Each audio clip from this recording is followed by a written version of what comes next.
It's nice if you get your 3 gods and then use your banish on one of them, because now you're only ever going to be given the chance to pick from your class and the other 2 gods. I was using the Blasphemy earlier on in order to get rid of one of the chances, but I realized it's better to save it and get rid of Loki once you're done with him. You really only need to pick the 2 passives, and that's an increased chance for more rewards.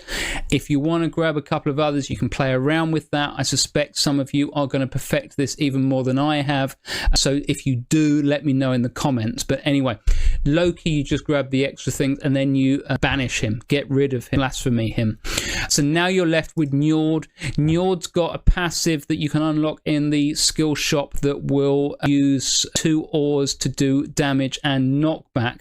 That's quite useful, especially if you're going to go with the Freya skills of maybe Divine Wave. I think that's the best one. And then Freya's sword can be useful. That's another area of effect. And then if you want with Njord, you can actually unlock in the skill shop a brand new Autocast, which is the water bubble.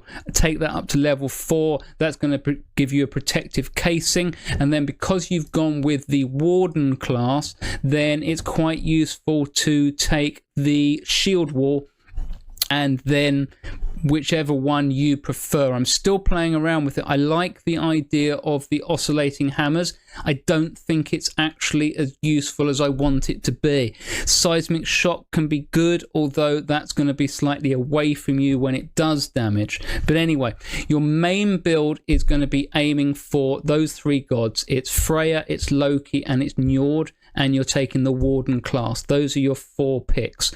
Once you've got 1 picked from each god, then you're not going to be presented with any options from the other gods. That's useful. And if you can get Loki done really quickly with the benefits from rewards, 2 points in that, and then blasphemy him so that you don't have him anymore.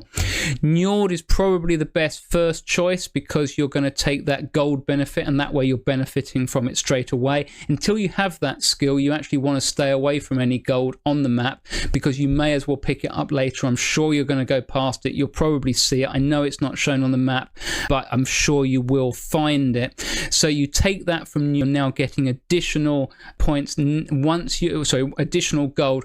Once you've got that, you don't really need the gold health yet from Freya, so you can actually focus on getting your 3 autocast. Again, it's probably 2 from Freya, 1 from Njord, so you're still free to get rid of Loki if you grab those benefits by now. If you haven't, then you're going to have to keep him around. Excuse me. So you've got your autocast pick.